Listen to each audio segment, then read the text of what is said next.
let these two introduce themselves, and then why don't you go ahead and tell us? They look so happy to be here. No, they volunteered. They said they would do this. Okay, so you guys introduce yourself, and then tell us maybe what your career is or was, or that kind of thing. Good morning. I'm Janet Hack. I live in Morgantown, Kentucky, originally from Wisconsin, and of more than 50 years. So I have a management degree, hospitality management, and currently I work at Live Active 50 Plus Fitness. So if anyone ever wants a tour, I'm that girl. I'm George. Been married to this one for a while. I don't like being up here, so bear with me. I'm actually a quarry manager for Scotty's in Muhlenberg County and help out in Grayson County. So what brought you guys to Broadway and when? I lost a bet. And then specifically the Greenwood campus. You go first. You got to tell us. What brought me here? Yeah. Oh. Speak in your mic.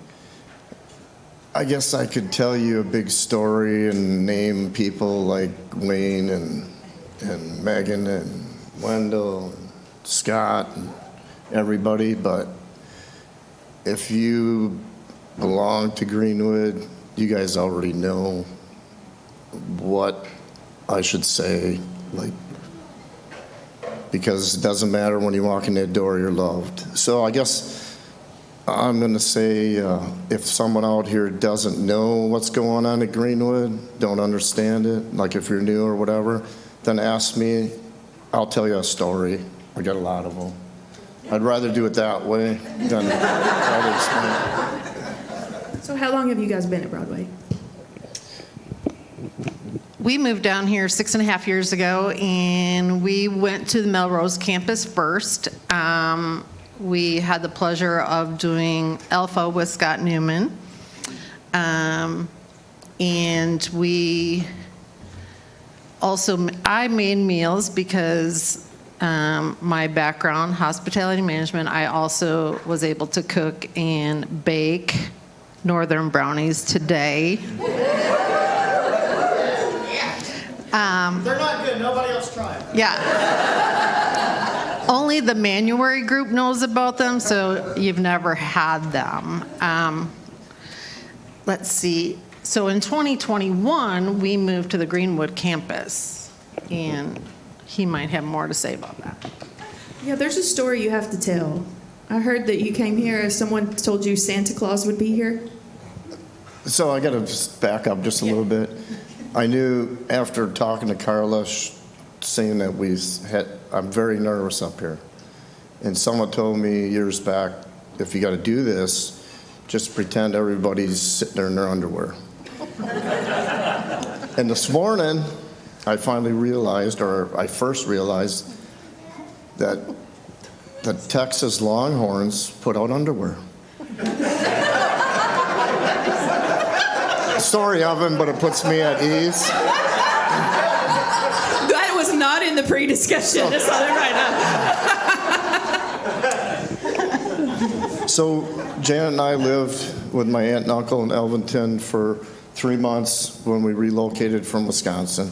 We tried different churches in that meantime, and my uncle finally said one day that his friend Gary and his wife Karen go to Broadway. And he said that, look, Gary will look like Santa Claus. Well, we went to Broadway probably a month, and we didn't see Santa Claus. We got in the Alpha group, and come to find out, they were in that group. And when we went around the table, Karen was to the right of me, Gary was to the right of her.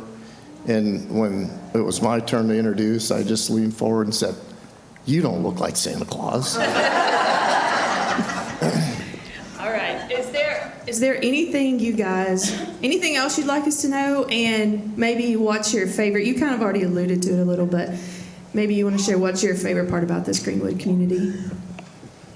I love Embrace Conference, the women's conference. I've gone with friends. Carla had a great seminar for the last one. Leah, we've gone together.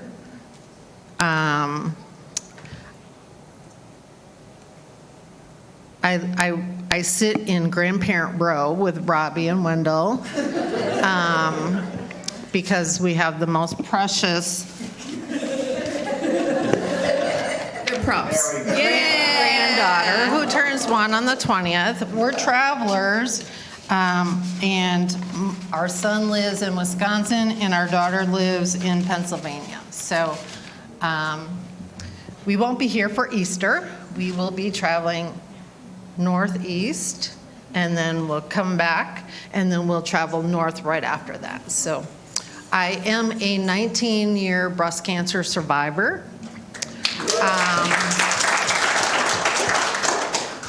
And when people say there's light at the end of the tunnel, there really is light at the end of the tunnel. I have huggers around here, Tammy, Courtney, Leah, Darla, Robbie. I can name probably all of you. I'm pretty good with names, so that's my part of this. All right. Anything else you want to add, sir? Go Packers! Well, go Packers. I guess I would add that when we first come to Broadway at Melrose, I told Jen, I said, either these guys really got it figured out or they're really good actors. And I know that I'm in the right place. Thank you all so much. Let's give them a hand.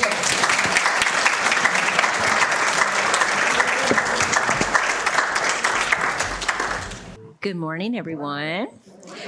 We have a good bit to celebrate today. First of all, you all made it to church on time, Change Sunday. Give yourself a round of applause. Way to go. I know it can be rough, but you made it. Another reason to celebrate is it is Second Sunday. We will be having a potluck following this. You can smell the food as you sit here. At our first service, Missy was announcing that it was going to be a fiesta, but she said it was going to be a siesta instead. So we'll open up the fellowship house if you need to go and take a nap because it's time change Sunday. That's an option on the table as well. We also have something to celebrate that happened last week. If you weren't here and you didn't get to experience Confirmation Sunday, we want to give you a peek into what that was like. Also, if you were here, that means you didn't get to see what happened across town at our Melrose campus because we had 11 other students across town who also were confirmed in their faith. So let's take a look at this video. See the light of a new day dawning. Feel the light from a beating heart. It catch you right to the top of the world. This is where we start. No, we can't make it last forever. We gotta use all the time we have. And you know that we'll never say never if we ever get the chance. And it's good to be alive. It's good to be alive. This feeling's running high. Life is calling and the world is beautiful. Na, na, na, na, na. Na, na, na, na, na.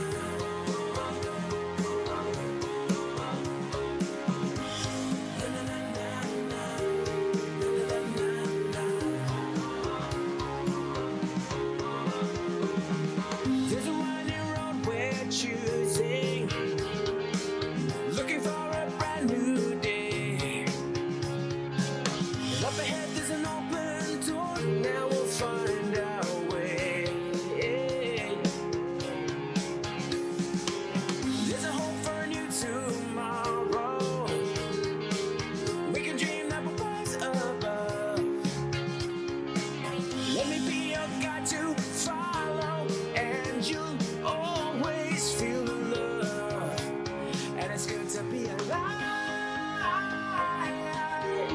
It's good to be alive. This feeling's running high. Life is calling and the world is beautiful.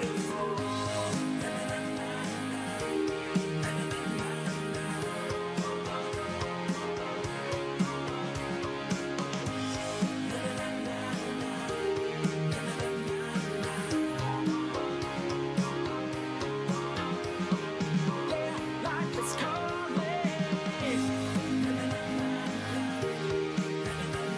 Life is calling. The world is beautiful. 'Cause life is calling and the world is beautiful. It was great.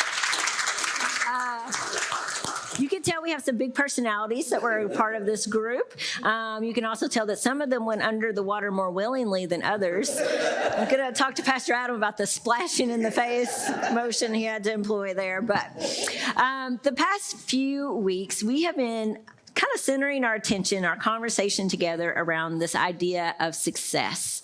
This kind of elusive idea, right? Like we all think it, we know what it means, but do we really? And we not waste, but we expend all kinds of energy and time chasing after it only to feel like it's just like slipping through our fingers.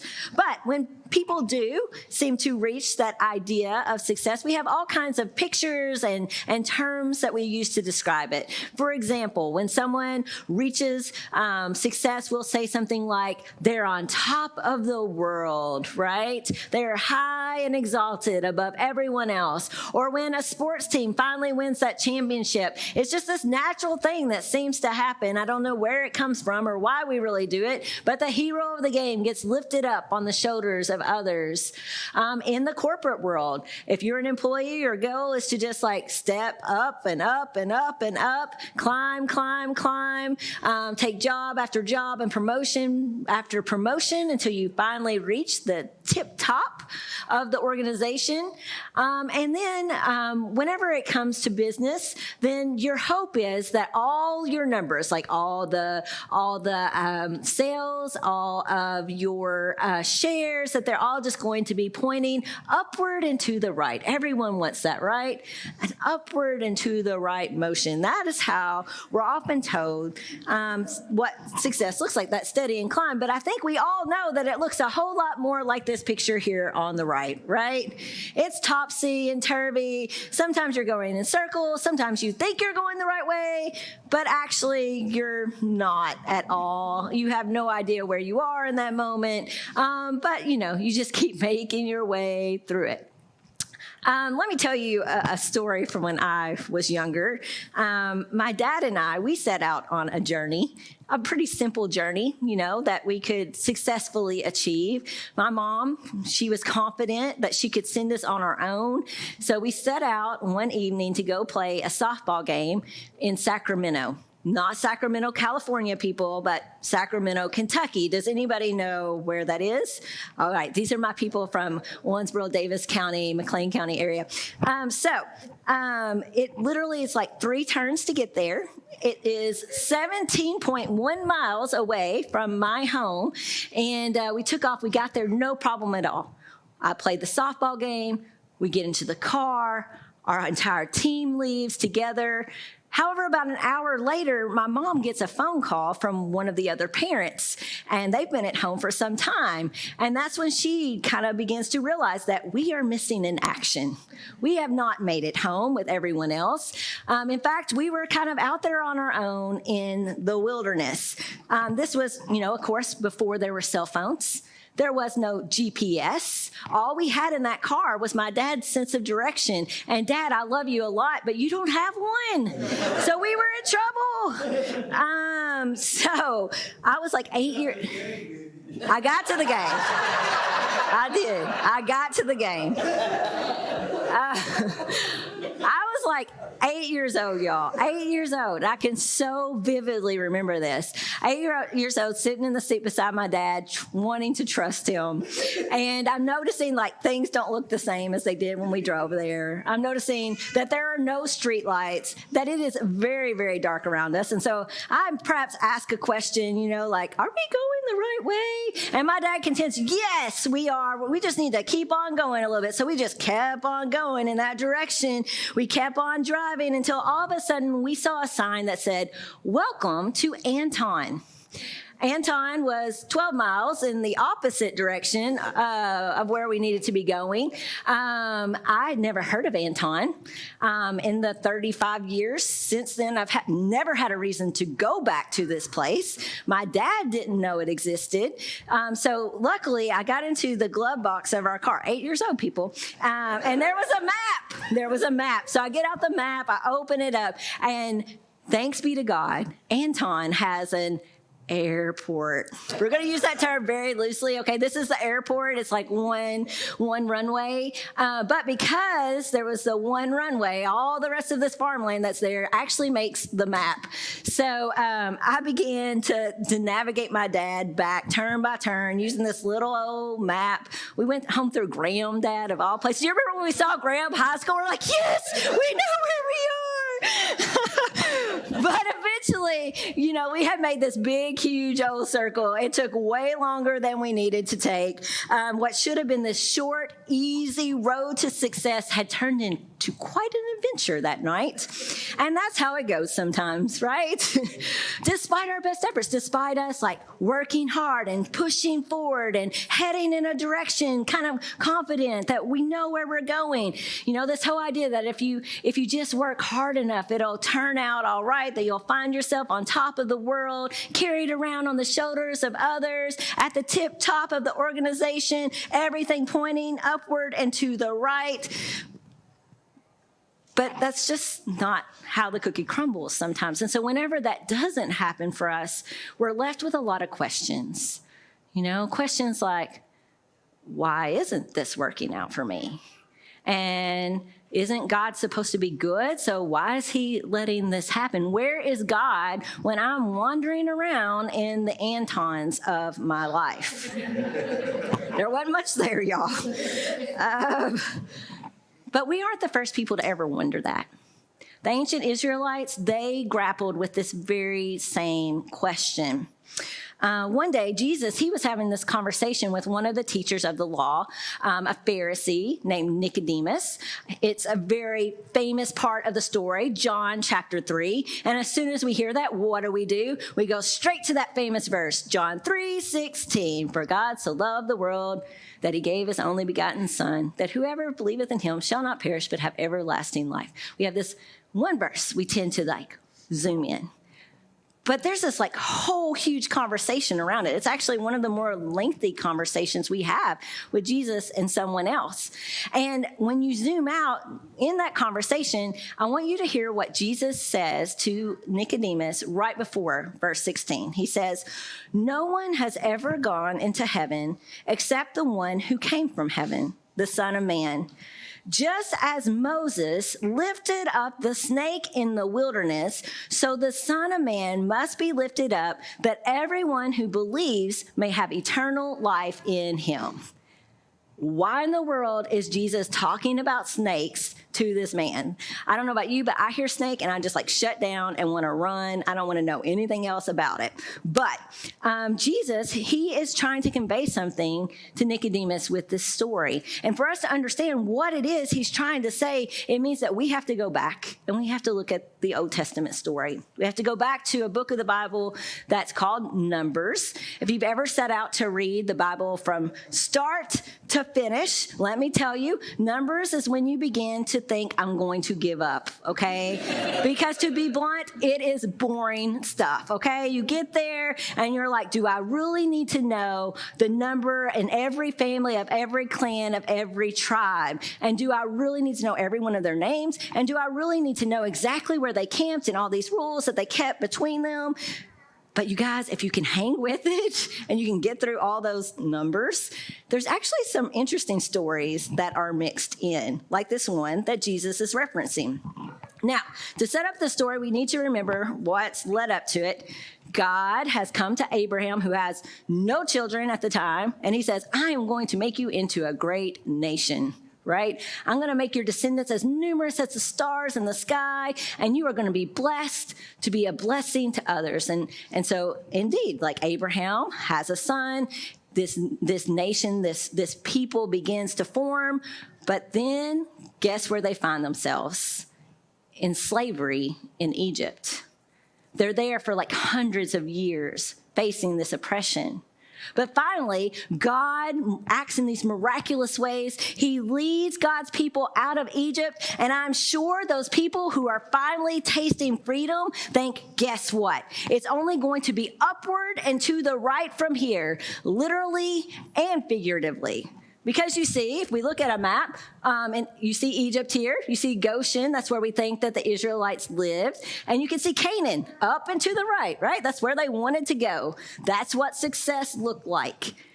What we know is that it was about 200 kilometers from one place to the other. That's about 124 miles.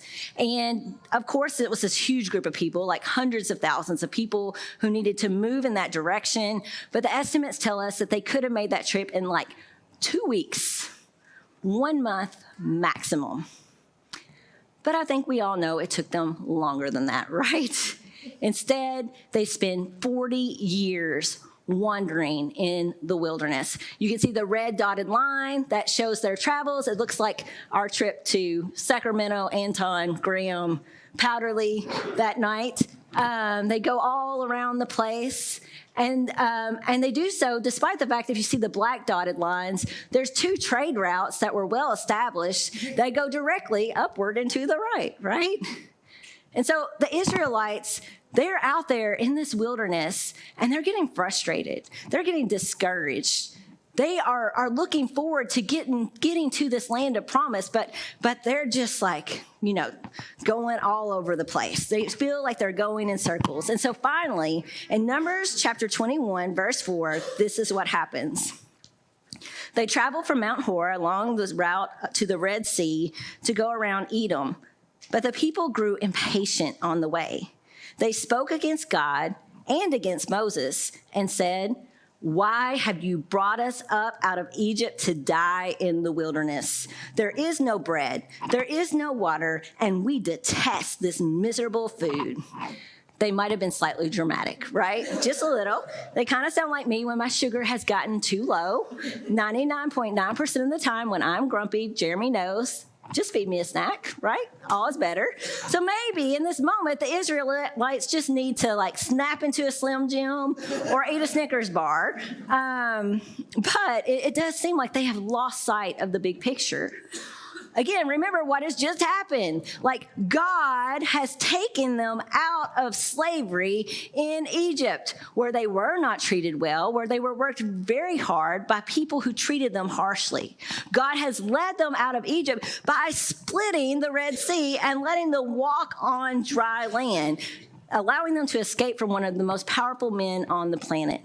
Whenever they get out there in the desert, they're hungry. God just rains down manna from heaven, this sweet, bready substance that can sustain them. And when that isn't enough, he sends them quail. When they need water, he tells Moses to strike a rock, and here comes the water that they need in that moment. As they're going around, they're not even having to lead themselves. God is visibly showing up in their midst as a pillar of smoke and as a pillar of fire by night, leading them in the direction that they need to head. God has blatantly showed them time and time and time again that he is with them. However, to be fair, we do need to remember everything in these people's lives had radically changed in an instant. Right? As hard as life was in Egypt, at least they knew what to expect there. They had figured out how to survive. They had regular rhythms. They had expectations that they could count on. But this is completely new territory for them. And so despite all the ways that God has shown up and worked these miracles before their eyes, they have already just had enough of this wilderness. They're ready to get to the promised land. And so they start to grumble, okay? We would never do that, right? We'd never grumble. Like start out on a journey excited and then want to give up when it gets difficult. We would never get frustrated and completely forget why we set out in the first place. We never grumble or look for someone else to blame. I mean, it's what we all do, right? It's a human thing for us to begin to look for someone to blame, to grumble, to want to give up when things are not heading upward and to the right. Now, I want us to be cautious about what the text says next, okay? Because when we read it, we might read it kind of at the surface level and take it as a truth, as a fact of how God works in our world, past and present. And so I just want us to keep an open mind as we hear it. This is what it says. Then the Lord sent venomous snakes among them. They bit the people, and many Israelites died. A quick read of the sentence might lead you to believe that the point is this: don't grumble or you're going to get bit. God is going to send punishment. And I wonder if my kids would buy that. I'm thinking about telling them this story on the way home. I don't know. But I think here it's important for us also to pause and to remember another human tendency of ours. Whenever we encounter something that is kind of like beyond our comprehension, whenever we encounter something that we can't fully explain, our tendency, past and present, has been to kind of like point at God and say, he gets the blame or he gets the credit, right? And definitely at this point in time, when this is being written down, which would have been like well over 10,000 years ago, that was a common practice amongst people, not just the Israelites, but ancient groups. They didn't have the discoveries of science that we have now. If it was over 10,000 years ago, just think about how many scientific discoveries we've made in the last 10 years. They didn't have that as they're looking at this unfolding. And so, again, like the divine tended to get blame or credit.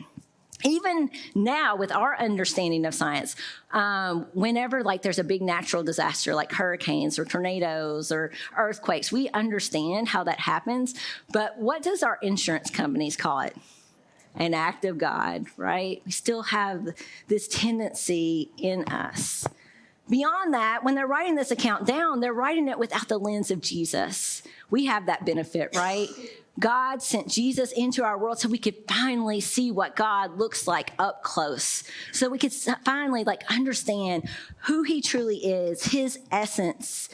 And, when you take that in and you see how God's fullness dwelled in Jesus, sending snakes to kill people just doesn't really mesh up with what we see in him, right? It doesn't seem to jive. Throughout Jesus' life, people grumbled a lot. They not only grumbled, but they rejected him and they abused him. Yet Jesus never pulls a power play. He never just strikes them all down. Rather, Jesus shows us that God suffers with us, right? That God suffers for us. And so the account in Numbers says that God sent the snakes. I would ask us to keep it open a little bit and say, I would suggest that the Israelites encounter these snakes and their understanding is that God has sent them in their midst as a punishment. That is their belief that they act upon. They go to Moses and this is what they say. They came to Moses and said, "We sinned when we spoke against the Lord and against you. Pray that the Lord will take the snakes away from us." So Moses prayed for the people. Wherever the snakes came from, Moses prays to God, and then we get to see God's response. We get to see how God once again reminds the Israelites that he is with them. Numbers says, "The Lord said to Moses, make a snake and put it up on a pole. Anyone who is bitten can look at it and live."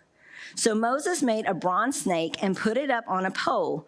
Then when anyone was bitten by a snake and looked at the bronze snake, they lived. It's very interesting because when Moses prays to God about these snakes, God does not take the snakes away.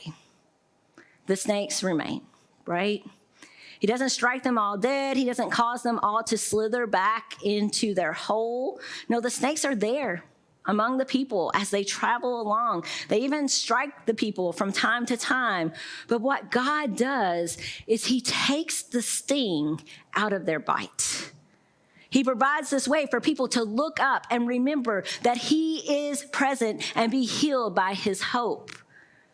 A bronze snake intertwined around a pole, an image that other cultures surrounding the Israelites held as a sign of healing. In fact, it's reflected in our own medical symbol today, right, that we still use. But in this story, what we watch God do is he takes the very thing that is killing the people and he makes it into their salvation. He makes it into a source of life. Honestly, we don't hear too much more about this staff that God has Moses make and hold up before the people. We know that it's placed in the tabernacle and it's set aside as this holy object. We know that years later, King Hezekiah will destroy it because the people were worshiping the staff instead of the God who had provided it. But then thousands of years later, here's Jesus. He just digs back up this old story and he works it into this conversation with Nicodemus. Why?